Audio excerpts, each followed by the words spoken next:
आज हम कक्षा 8 संस्कृत विषय का प्रथम पाठ सुभाषितानि लेकर के आपके सम्मुख प्रस्तुत हुए हैं। तो इस पाठ के बारे में कुछ चर्चा करेंगे। उसके बाद में इस पाठ के दिए हुए श्लोकों के बारे में हम बात करेंगे। सुभाषित शब्द का अर्थ होता है सु धन भाषित। इन दो शब्दों के मेल से संपन्न होता है। सु का अर्थ होता है सुंदर, मधुर तथा भाषित का अर्थ होता है वचन, यानी मधुर वचन, मीठे वचन, सुंदर वचन, अच्छे वचन। इस तरह सुभाषित का अर्थ हुआ सुंदर या मधुर वचन। प्रस्तुत पाठ में सुक्ति मंजरी, नीति शतकम, मनुस्मृति, शिशुपाल वधम, पंचतंत्रम से रोचक और विचार परक श्लोकों को संग्रहित किया गया है। यानी इस पाठ के अंदर विभिन्न प्रकार की जो अच्छी पुस्तकें हैं, उन पुस्तकों में जैसे सुक्ति मंजरी है, नीति शतकम है, मनुस्मृति है, शिशुपाल वध है और पंचतंत्र है। तो इन पुस्तकों से अच्छे श्लोकों को इस पाठ में संग्रहित किया गया है। तो आइए अब हम इस पाठ को शुरू करते हैं। तो पहला श्लोक है, न गुणगेषु गुणा भवन्ति ते निर्गुणं प्राप्य भवन्ति दोषा सुस्वादितो यः प्रभवन् अद्यः समुद्रम आसाद्य भवन्ति अपेयः। इस श्लोक का अभिप्राय यह है कि गुणियों में गुण हैं, वो गुण होते हैं और वे गुण जब दुष्ट में चले जाते हैं, अर्थात दुष्ट व्यक्ति उन गुणों को प्राप्त करता है, तो वे गुण हैं वो दोष में परिवर्तित हो जाते हैं। जिस प्रकार सुस्वाद तो या प्रभवंती नदियाँ हैं, वो मीठा अमृत के समान पानी अपने अंदर बहाती है और वही पानी जब समुद्रम आसाद्य, समुद्र में मिल जाता है, तो भवंती अपेया, यानी अपेय हो जाता है, अर्थात वह पीने लायक नहीं रहता। यानी समुद्र का पानी है वो खारा पानी में जब मीठा पानी मिल जाता है तो वह मीठा पानी भी खारा हो जाता है। अगला श्लोक है, साहित्य संगीत कला विहीनः साक्षात् पशुः पुच्छविषाणहीनः तृणं न खादन्नपि जीवमानः तद्भाग्यधेयं परमं पशूनां। यह श्लोक ये कह रहा है कि साहित्य संगीत और कला के बिना, साहित्य संगीत और कला के बिना, विहीन यानी रहित, यानी संगीत साहित्य और कला से रहित व्यक्ति है, मनुष्य है, वह साक्षात पशु, कैसा पशु, जिसके न तो सिर पे सींग होते हैं, विषाण यानी सींग होते हैं, और न ही पुच्छ यानी पूँछ होती है, ऐसे पशु के समान बताया गया है। अर्थात साहित्य संगीत और कला रहित व्यक्ति बिना पूँछ और सींग वाले पशु के समान होता है, जो तृणम न खादन्नपि जीवमानम, जो घास नहीं खाकर के भी जीवित है, तद भाग ध्येयम परमम पशुनाम, यह पशुओं का परम सौभाग्य है कि वह व्यक्ति घास नहीं खाता। यदि वह घास खाना शुरू कर दे तो बेचारे पशु का क्या होगा। अगला श्लोक अपन लेकर के चलते हैं।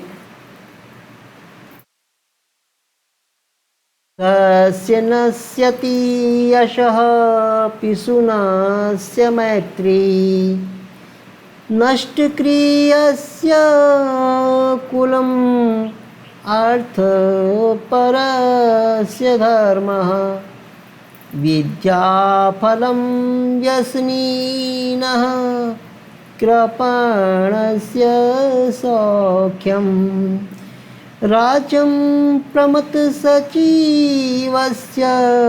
नराधिपस्य। यह श्लोक यह कहना चाहता है कि लुब्धस्य नश्यति यशः। लुब्धस्य कहते हैं लालची व्यक्ति का, लालची व्यक्ति का नश्यति यानी नष्ट हो जाता है, यश माने कीर्ति, यानी उस व्यक्ति की कीर्ति नष्ट हो जाती है, यश नष्ट हो जाता है, प्रसिद्धि नष्ट हो जाता है। किस व्यक्ति की? जो हस्य होता है अर्थात लालची होता है, लालची व्यक्ति की कीर्ति नष्ट हो जाती है। और पिशुनस्य मैत्री, पिशुन कहते हैं चुगलखोर, चुगलखोर की क्या नष्ट हो जाती है? मैत्री अर्थात मित्रता नष्ट हो जाती है। यदि कोई व्यक्ति दूसरे लोगों की चुगली करता है तो लोग उस व्यक्ति से किनारा करना शुरू कर देते हैं, अर्थात उसके मित्र है वो धीरे धीरे कम होने शुरू हो जाते हैं। इसी प्रकार नष्ट क्रियस्य कुलम, नष्ट क्रिय कहते हैं जो आलसी व्यक्ति होता है अर्थात कुछ भी नहीं करता है, उसका कुल अर्थात वंश नष्ट हो जाता है। और अर्थपरस्य धर्म, और अर्थपरस्य का मतलब है दूसरों का धन चाहने वालों का धर्म नष्ट हो जाता है। इसी तरह विद्याफलम व्यसनिनः, व्यसनिन यानी जो व्यक्ति बुरे कर्म करता है उसका विद्याफल नष्ट हो जाता है। और कृपणस्य सौख्यम, कृपण कहते हैं कंजूस को, और कंजूस का सुख है वो नष्ट हो जाता है। और राज्यम प्रमथ सचिवस्य नराधिपस्य, ऐसे राजा जिसके सचिव जो कार्य नहीं करते अर्थात राजा का सहयोग नहीं करते या जो आलसी है, ऐसे राजा का राज्य है वो नष्ट हो जाता है। इसके बाद में हम अगले श्लोक की ओर बढ़ते हैं। तो अगला श्लोक है हमारे पीत्वा रसं तु कटुकं मधुरं समानं माधुर्यमेव जनयेत् मधुमक्षिका असौ सन्तस्तथैव समसज्जन दुर्जनानां श्रुत्वा वचः मधुरसुक्तरसं सृजन्ति। इस श्लोक में कहा गया है कि जो मधुमक्षिका यानी मधु यानी जो मध की मक्खी होती है अर्थात मधुमक्खी होती है, वो पीकर के कैसा रस, कटुकम यानी कड़वा और मधुरम यानी मीठा, समानम समान मात्रा में जो मधुमक्खी होती है वह कड़वा और मीठा रस दोनों समान मात्रा में ग्रहण करती है, पीती है। और माधुर्यमेव जनयेत, और मीठा शहद ही वह निर्माण करती है, पैदा करती है। उसी प्रकार जो संत होते हैं तथैव समसज्जन दुर्जनानां श्रुत्वा वचः मधुर सुक्त रसम सृजन्ति।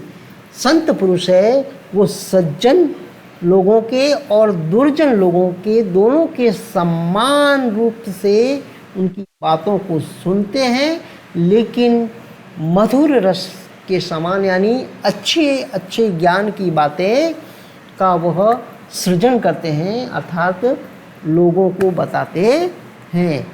इसके बाद में अगला श्लोक है विहाय पौरुषम यो हि देवम् आलम्बते।